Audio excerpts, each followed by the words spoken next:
July 1st, 1917. Unbearably hot. Worked in the garden as long as I could. We now have several rows of fuzzy little green shoots creeping out of the ground. Auntie Claire and Mother and Father went down to the station to see Henry off. He is back from an Army training program in Virginia and will sail from New York City for France in less than a week. Barney will probably not have to serve because he has asthma. It was the first time Auntie Claire and Mother and Father had seen Uncle Bayard. Father came home and said they were all civil to one another. This word keeps popping up, but I think it is a good one, and I think about it a lot. I looked it up in the dictionary. The first meaning is of or pertaining to citizens, and another meaning is adhering to the norms of politeness and courtesy. I think the meanings are connected. If you are a citizen, you are not a slave or a serf. You are a full-fledged member of a society, and that means to me that you have to behave in a certain way, but that you can also expect a certain behavior from others. I like this word, civil. July 2nd, 1917. I wonder when we will get a letter from either Nell or Alma. They both promised to write, but I suppose it takes a while. July 4th, 1917. Mother was on the picket line, but Father drove me and Clary and Harriet out to a spot on the Potomac, and we had a picnic in the cool shade and brought our bathing costumes. We changed in the shrubbery and went swimming in a shallow little cove. We had to watch Clary carefully, because she does not really know how to swim. But Harriet and I had races.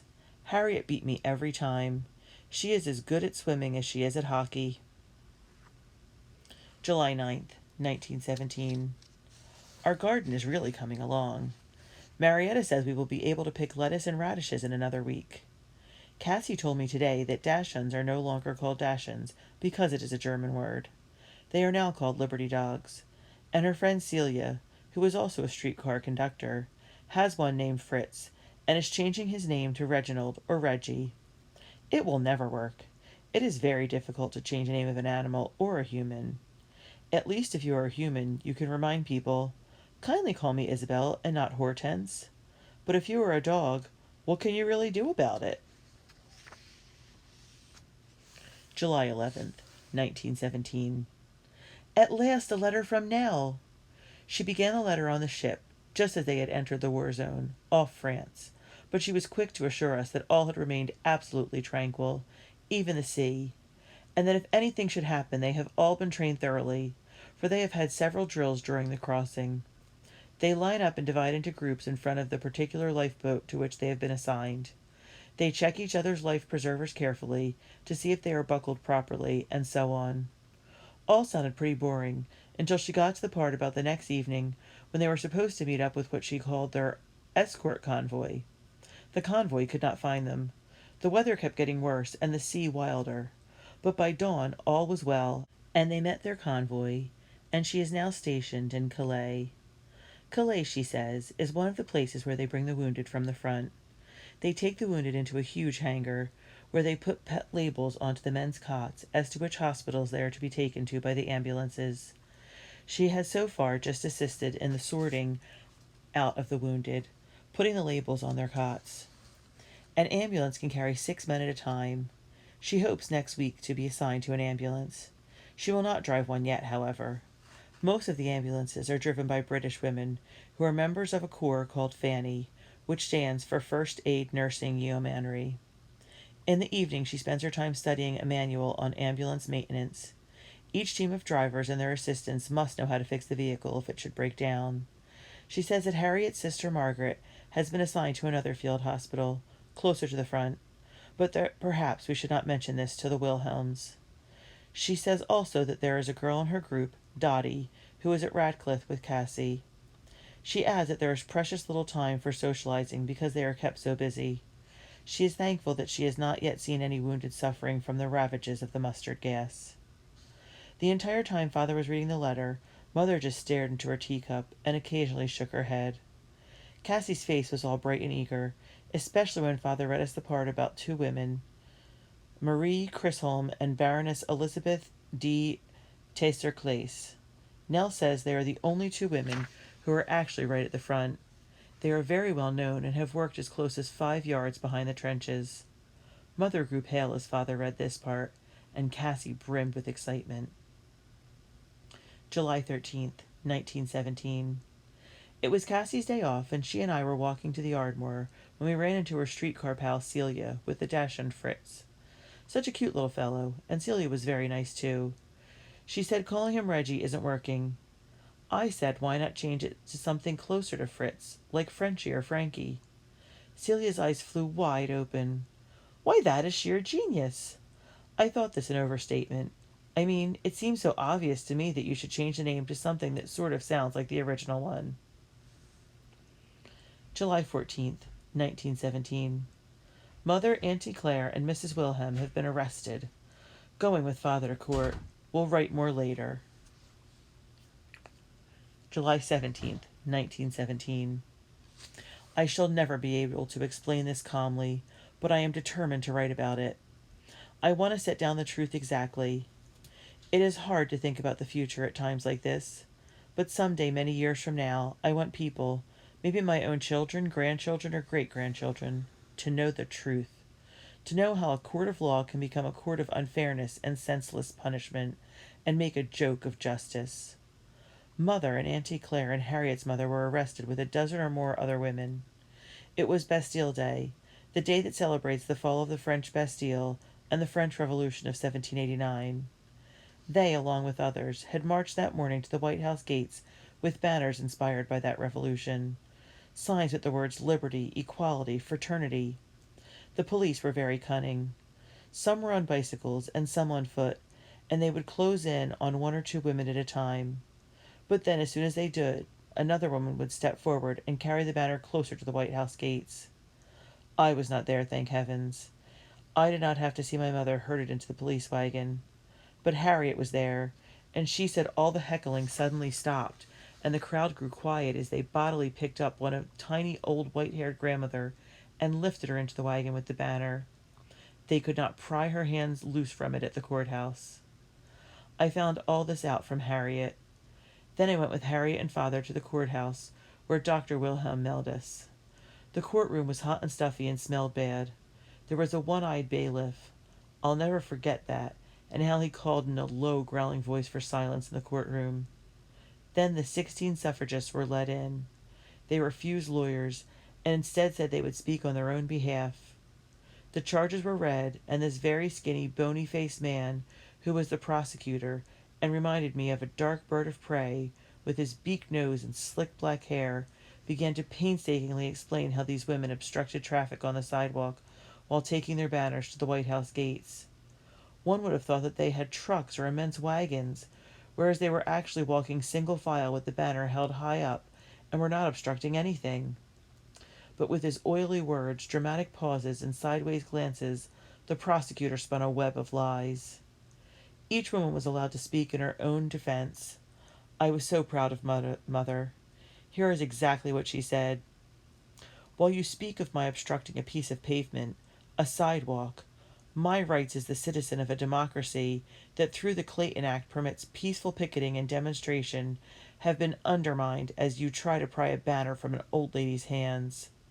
What a spectacle this must be for intelligent people, to see a country that claims to be a democracy, and indeed goes to war for democracy in foreign countries, where the blood of our sons will be shed, to see the mothers and the grandmothers of these same sons thrown into jail. And that is exactly what happened. Mother, Auntie Claire, Mrs. Wilhelm, and 13 others have been sent to Occoquan Workhouse, a prison for women in Virginia. July 18th, 1917. Father's at a hospital for an emergency. Cassie is working overtime, and Mother is in prison. So here I sit, me and my radish. Yes, the first harvest from our little victory garden. I feel utterly defeated and alone. I feel stupid, too. Here I was at this big dining room table, and Marietta came out, serving me from the platter, mumbling about how she wished people would give her a little more warning before they run off at dinner time. I, of course, interrupted her muttering, and reminded her of the fact that Mother didn't exactly run off. And she said, "Yeah, and what's I'm to do with all this here chicken and collard greens?" Don't bring those collard greens anywhere near me, I hissed. Then she said, No, you got your radish. And she plunked down some mashed potatoes and a piece of chicken on my plate. Be back with the spoon bread, she said. I stared down at the forlorn little radish. It would have been so much fun if Father and Mother and Cassie had been here to celebrate the first vegetable from our garden. To think I was so worried about being orphaned, or Mother and Father getting divorced. But who would ever have thought of this? Mother in jail. Life is full of awful surprises. Then suddenly I remembered that winter evening when it was just Father and me and that terribly lonely sound of our clinking soup spoons. I stood up, picked up my plate, and walked right into the kitchen. What you doing in here, child? Marietta asked. I'm not eating in there. She seemed to understand. In fact, I think Marietta really feels sorry for me. All I ate for dinner was the radish, heaps of spoon bread, and a glass of milk. She didn't even fuss at me about not eating the chicken and mashed potatoes.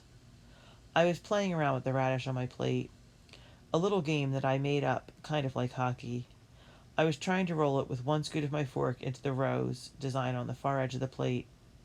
You gonna fiddle with that radish or eat it? Marietta asked. What's that prison Occoquan like? I asked.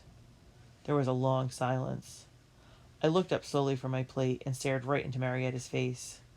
Her eyes met mine. She sighed deeply. She knew I had to know. First of all, it ain't a prison. It's a workhouse. Is that not so bad as a prison? I don't know. I never been there. They make them work all the time. Are there bars on the windows? I spec so. Are there murderers and, mostly colored gals in there. I don't think they done murder. They just poor colored gals who steal or... Her voice dropped off. Or what? Would you eat that blasted radish? Marietta turned and started scrubbing a pot. She had gone huffy on me. I can always tell when she's fed up with my questions. Her shoulders hunch up and she snorts through her nose instead of breathing regularly. I try to imagine Mother sharing some cell with bars on the windows with colored women. It would be very strange sleeping next to a colored lady. July 19th, 1917. Father has tried to go visit, but they don't allow visitors for the women yet, and no mail may be received or sent out. Father says this is a violation of a prisoner's rights. He is going to talk to his friend Mr. Abrams, who is an important lawyer. Later. Some good news. Harriet said she heard her father say that many important men in Washington have gone directly to the president to protest the imprisonment of the suffragists, including Mr. J. A. H. Hopkins, a close advisor and friend to the president, whose wife, Mrs. Hopkins, is imprisoned at Occoquan. Father is still worried to death. Also, Dudley Field Malone, a man that everyone says is the president's closest confidant, is trying to organize a protest among the most powerful men in Washington, D.C., and other cities in the Northeast. He is trying to contact John D. Rockefeller. July 20th, 1917. There is a rumor of a pardon. Yes, that the president will pardon the 16 women who are imprisoned, and that they will be able to go free. They say this is largely Mr. Malone's doing. July 21st, 1917. Mustache. We are going to pick up Mother at Occoquan. She has been pardoned. We'll write later. Later. This is most confusing. Mother and the other women are not exactly pardoned. They refuse to allow themselves to be pardoned because they insist they had done nothing to be pardoned for. The president, however, was so embarrassed by having these fine white women in a prison with colored ladies that he forced them to accept the pardon. But it is really as if they are out on bail. They were made to make certain promises. I overheard all this when Mr. Nathan Abrams came over to the house this evening to discuss the case. Alice Paul was there too. Mother was very calm. She was stitching a new purple and gold and white banner. I could not see what it said, because I was on my perch on the stair landing. But after everyone had gone, I crept downstairs and saw the banner draped over Mother's sewing box. It said, "We do not ask pardon for ourselves, but justice for all American women." July 22nd, 1917. Mother was back on the picket line before I was up. She must have left at dawn. How long will it be until she gets arrested again? I don't want to think about it. It's a warm, drizzly day. I think I'll just stay in bed and feel sorry for myself. Started reading Emma last night by Jane Austen. For such a bossy girl, Emma is very nice. Oh, nearly forgot to mention that Cassie said that Celia, her new friend with the dachshund, said that the new name Frenchie is working, and to thank me. July 25th, 1917. Worked in the garden in the rain. It felt nice. Marietta kept yelling at me about putting on a raincoat, but I liked the feel of the rain on my skin. It soaked through my cotton lawn blouse and my hockey bloomers. I took off my shoes and walked barefoot, the mud squishing between my toes. I wish we had had room to plant watermelons. The carrots are ready for pulling. Last week they were no bigger than my middle finger, but this week they are much longer. Tomatoes are swelling up, still green, however. I had to go get the steaks Joss had brought over because they are getting so heavy. It started to rain harder, and by the time I came in my hair was plastered down and I was slathered with mud up to my calves. July 28th, 1917. At last a letter from Alma, and just for me. I am pasting it into my diary. Here it is. Surrey, England, June 14th, 1917. Dearest Kat, well, here I am in England, working in a hospital in Surrey, not far from London. This is what they call a second-level receiving hospital for the soldiers who have first been treated in a more critical care one. By the time they get here, it is assumed that they will make it. The Red Cross sent me along with 5 other girls who are also not trained nurses to work with the VAD. That stands for Voluntary Aid Detachment.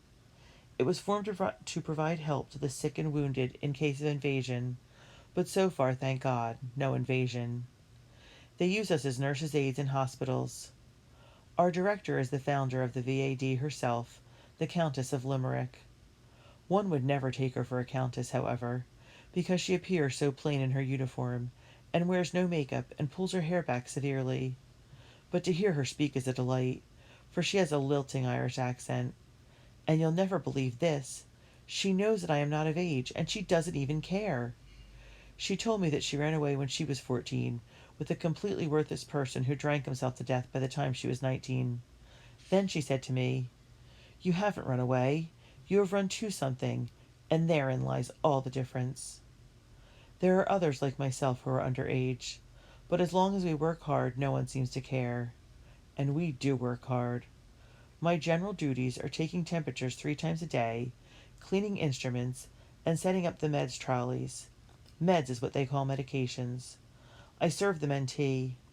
I am learning about dressings and how to change them. I spend a lot of time lighting their cigarettes. Smoking is permitted when a nurse or an aide is in attendance, and it seems to be the only solace for many. Even though I am far from the front, I am learning about war. It is frightening. The men are all different, but many in some ways are the same. They are the talkers. Talk, talk, talk. Not about war, but about everything else. Hey, love, do you remember the lyrics of that song at the Royal Theatre that Dolly Malone sang? It went something like, "If only roses turned blue and stars were green."